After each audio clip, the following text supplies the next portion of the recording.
You're enjoying the event so far. My name's Sarah-Jane and I'm from Christian Aid's advocacy and church relations team. And I'm so excited to be chairing this part of the event. We've got two amazing speakers. We've got Sharon Sheck and we've got Arthur Brown. And both are going to be sharing with us their experiences of multi-ethnic churches from other parts of the world. And what we can glean from these experiences to better engage and support these communities in our churches. So I'm going to start with Sharon. So Sharon, if you could briefly introduce yourself and tell us a bit about your experience with churches in Hong Kong and the context in China. Okay. Hi everybody, I'm Sharon and I live in Derby. I have been in the UK for around 2 years, near 2 years, so that I'm very new in this country and I'm a migrant in here, so that I think I will share more about my experience in this country with the churches and also what happened in the churches in this country. And actually, I want to talk about Chinese. Chinese is a very sensitive word for us because everybody, when somebody looking our appearance, they will say that, "Are you a Chinese?" However, yes, we have the yellow face, and we can say that I have the Chinese descent. However, we will think that actually I'm not a Chinese because I'm not speaking in Mandarin, and the currency and the culture and the developing context is different. So, am I Chinese? And then, in our heart, we will say that, actually, I'm not a Chinese. But who am I? Am I a British? Because I was born under the British colonial history.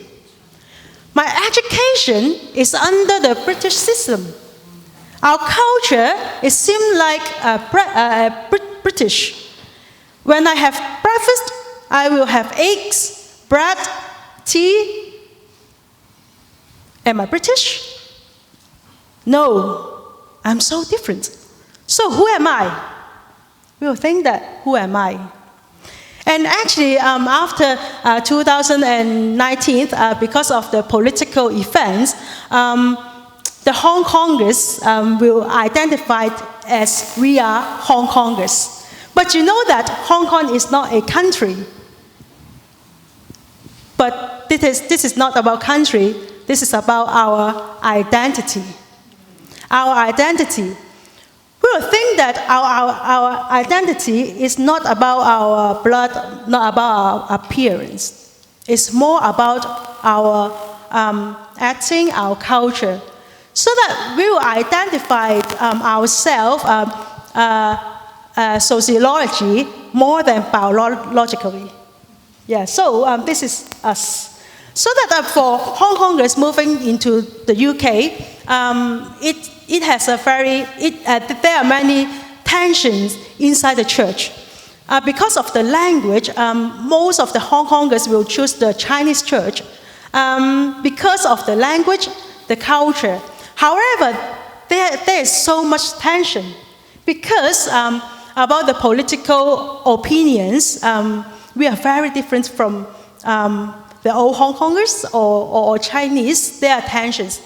However, when we go to the local church, actually, the language, we cannot understand the sermon very much, and we cannot sing the English song.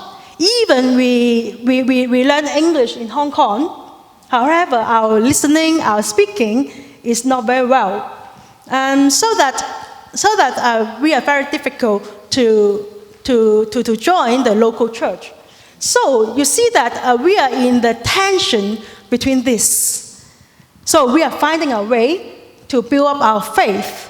And actually, for some churches, I think they are trying very, very hard to welcome us. Yeah. Oh, that's brilliant. Wow, thank you so much for sharing and actually letting us know the difference between, kind of like people from Hong Kong and not kind of mistakenly grouping them as Chinese, but also you talked a little bit about how they are settling down in churches, and it would be great if you can just share a bit more about that. So how are Baptist churches at the moment kind of welcoming and really trying to understand what they bring to the church as much as how to support them while they are in churches? I think there are some churches doing very well for Hong Kongers. They show their welcoming in their churches, they will learn about Cantonese, about welcome. Do you know how to say welcome in Cantonese? It's 歡迎你. Yes, very good. 歡迎你. And they will try to greet to them in Cantonese. Do you know how to say good morning? Good morning is 早晨. Yes, 早晨. When we heard that, we are so surprised. Oh, you know some Cantonese. Oh, you welcome me. And I think that, I'm so important that I'm in here. And actually, our thinking is I'm an outsider in this country. I'm an outsider in the church. But if you try to know more about us and try to speak in our language very simply, we will think that, you are welcoming me. And I'm so important that, and you try some time, you spend some time to study, to learn about us. Yeah, and some churches, they do some rundown, their program sheet in Chinese or in other language, so that it is a very good assistant for helping us to understand the message. And also they find some international songs, let's say some songs from Hill song, because you know that in Hong Kong we sing Hill songs, and there are some Chinese translation, the Lewis, in Cantonese, so that they are finding a way to assist us to understand the language. Yeah. Oh, that's wonderful. And what do you think are some of the struggles that churches have or find with trying to, kind of be a lot more supportive and inclusive? I think that the most difficult is you don't know us. You don't know what the difficulties we are facing. Because many pastors asking us, what is your difficulties? Actually, it's huge to say. I cannot speak in one word, one sentence to speak out what is my difficulties. Even maybe I don't know my difficulties because it's huge. So that it is our struggle in churches. But I always feeling that welcoming because the pastor always asks how to do this, how to understand more, and then I will ask them, okay, you can watch the video on YouTube, because there are so many videos on YouTube talking about Hong Kong, so that you can search something on YouTube. Let's say how British influence Hong Kong, so that you can find that the history, the stories of Hong Kong and British. Yeah. Wow. Thank you so much, Sharon. I'm going to turn to Andrew. Arthur. So sorry. I've been called far worse. Oh, sorry. So Arthur, and if you can also briefly introduce yourself and share a little bit about your experiences with multi-ethnic churches in Lebanon. My name's Arthur Brown. I work with BMS World Mission, and served in Lebanon for 13 years, moved back to the UK 4 years ago.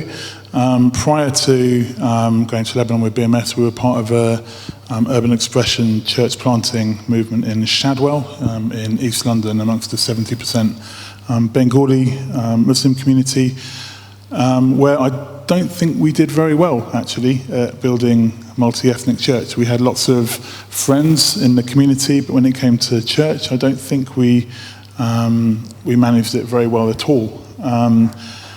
Our experience in Lebanon was somewhat different. Do you want me to kind of go on and talk a little bit about that? So, many of you will know a fair bit about Lebanon. We were part of a relatively small, inward-looking, traditional, more or less monocultural Baptist church on the outskirts of Beirut. I'd say monocultural, 95-96% Lebanese, and then there were a few of us kind of foreigners, Westerners that were there living in Lebanon. And it was all very comfortable and all very safe, and we felt very welcomed, and we were privileged. We were white missionaries who were working at a seminary and had good standing in the community, so to speak. Then a few years later, the Syrian war started, and everything changed. Well, let me go back. Before that, there was in 2006, the war between Israel and Hezbollah, where significant numbers of Muslim communities from the south moved up to Beirut, and that was a learning point for the church, and particularly for the Baptist church, to think about how do we relate to our Lebanese, but other distant, remote, long history of civil war in Lebanon. But then move forward some years to the start of the Syrian conflict. And Lebanon, a population of about 4.5 million, of whom 12% were Palestinian refugees already, an influx of up to 2 million Syrian Kurdish refugees fleeing the horrors of the war in Syria. So the country changed as a whole. And the church had to work out, who are we? What is our relationship to our new neighbours? And in many cases, and by no means all, but I don't understand enmity. I've never lived, I've been alive when the UK have been at war with various countries, but it's all been very distant, very remote. I didn't live through the Second World War. I might look old, but I'm not that old. And so I've never understood enmity. I would never say I've had an enemy. If you're a Lebanese Christian, the Syrian Muslim has been your enemy. And you will have stories of how family members or yourself have been negatively impacted as a result of occupation of Lebanon and lots of messy history. And so when the war started, God did something amazing in many of the churches in Lebanon, because the enemy, overnight almost, became the neighbor. Through no desire of anyone, definitely no desire of the Lebanese, and the Syrians didn't want to have to flee their country. So the enemy became the neighbor, and then over a period of time, that neighbor became the sister and brother in Christ. And then in some cases, people became friends, or lovers and whatever, and families and things emerged. And so the church, of an inward-looking congregation of 50 or so on a Sunday morning, when we left 4 years ago, had a weekend congregation of about 1,700, with about 300 weekly discipleship groups running in the various communities around Beirut. It was like a Western church growth model and a disciple-making movement model coming together. And it was amazing. It was messy. It was painful. It was difficult. It was hard. It was exciting. It was inspiring. And it was something wonderful to be part of. But I guess my reason for being here and why I kind of stretched Wale's kind of brains a little bit when he phoned me a few months ago, we're thinking about multi-ethnic church, and the church that we were a part of became multi-ethnic because there were Syrians and Kurds and Egyptians and Lebanese and increasing numbers of Westerners as well.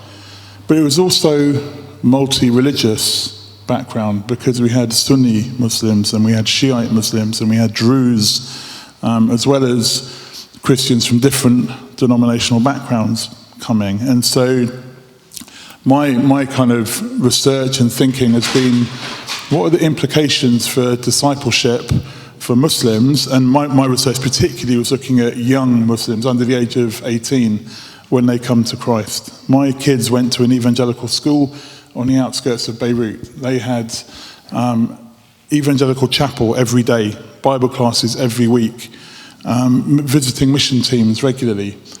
But 80% of the students were Muslim.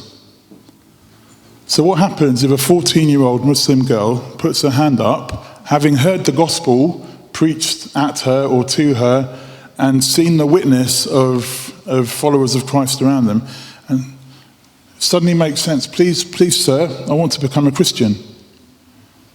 All hell breaks loose. And so in Lebanon, there was an example of a 23-year-old woman who went to the local priest, Orthodox priest, to ask to be baptized. He baptized her. He was then kidnapped by the family of the woman, her father happened to be a sheikh in one of the mosques. The government got involved, the military, the police. It was a massive media thing. It was really scary. And that was someone who in Lebanon had the legal right to convert to Christianity, and yet the cultural dynamics were really difficult. And so I guess my question is the gospel relevant for all people? And does that include Muslims and Muslim young people? And if it is, how do our churches need to engage with people of other faiths? And what does our interaction with them look like? Does a Muslim young person or older person need to become culturally, politically, socially, religiously, and spiritually, in the way that we might understand and observe and practice our spirituality? Do they need to become all those things as a Christian in order to continue an authentic expression of faith in Christ? What are the dynamics there for us? And as churches in the UK, how do we engage with people who are coming from a different religious background? So Usha talked a little bit about her experience. Our church in Beirut, the majority of women were wearing hijab, and there was no issue. And in my mind, there shouldn't have been any issue, but for many people, that would be a huge issue.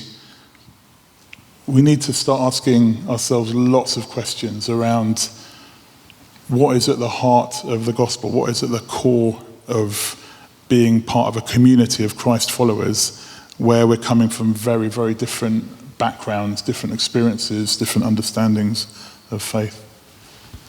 Wow, there's so much to kind of like unpack there. Yeah, sorry. And no, it's brilliant. It's brilliant because it does leave a lot of food for thought. And just on the back of that, I was just thinking, from your experiences, what would you say are, to some extent, the advantages and challenges in terms of integration of Muslim within a Christian culture? What kind of lessons can we learn from your work in Lebanon with these amazing communities that would help us to be able to unpick some of the questions you've just asked, as much as also think about how we value and better support them in churches? Yeah. I think the conversation about kind of decentering whiteness really kind of hit home in terms of how do we, and this might sound really controversial, how do we decentralize our understanding of Christianness? Can we have a supra-religious approach to following Christ? A friend of mine, Martin Akkad, who's written extensively on this, talks about a supra-religious approach. So recognizing that in our context, Islam is a flawed religious construct, but so is our expression of Christianity. And so recognizing that our models of church, our expressions of faith are flawed. And so are you inviting someone to leave one flawed expression of faith and join another? Or are you trying to find a sense in which, where is Christ in the center of this? So having a more Christocentric focus than an ecclesiocentric focus. So more of a focus on Christ, less on the cultural expressions of church. And that's easy to say, isn't it? Like, how on earth we do that is anyone's guess, and it will look different in different contexts. But a term that I wrestled with within my research is this idea of disbelonging. Do you need to somehow disbelong from your family or your community or the way that you dress or express yourself or your political views in order to belong to something else? And so I think it largely comes down to how we view the faith and religions, or the different religious expressions. And so, again, Martin Akkad writes, I always butcher his quote. He's one of my best friends, but I always butcher his quote. So he says, your view of Islam, but let's add any other kind of religious tradition, your view of Islam will affect your attitude to Muslims. Your attitude will, in turn, affect your approach to Christian-Muslim interactions, and that approach will affect the ultimate outcome of your presence as a witness amongst Muslims. And so how you view Islam will be a starting point. Miroslav Volf, in his book, Allah, A Christian Response, controversial book, but basically asks the question, do Christians and Muslims worship the same God? Really fascinating book. There's stuff I agree with him, stuff I disagree with him on. It's worth reading. My wife, who's more intelligent than I am, raises a more important question. Does God hear the prayers of Muslims and Christians? It's probably more significant maybe, but anyway. And so if Miroslav Volf talks about what's your starting point, are you starting from a point of looking for similarities, notwithstanding that there are differences that are important and we can't brush them under the table or under the carpet or whatever the phrase is, but you're starting from a kind of optimistic perspective. We have lots of things in common. What can we learn together? Going back to Usha's talk this morning about that, going on that journey together, breaking down the thick barriers that we can easily put up.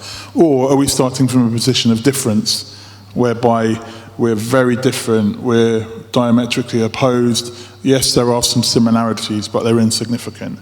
And your starting point will probably have a big impact on then how you approach witness amongst people of other faiths, which in turn will impact the outcome of that witness. Yeah. I've got no idea if that answered your question, sorry. No, it's very comprehensive. Thank you both so much. I am mindful of time as well. But, thank you so much for just sharing your wisdom from the experiences that you've had in the UK, Hong Kong, as much as also in Lebanon.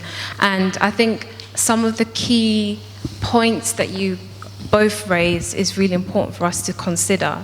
Sharon, you talked about, not seeing, the communities you work with and are from as one homogeneous group, and actually is about taking interest in their culture, who they are, and making that part of how we welcome them in church.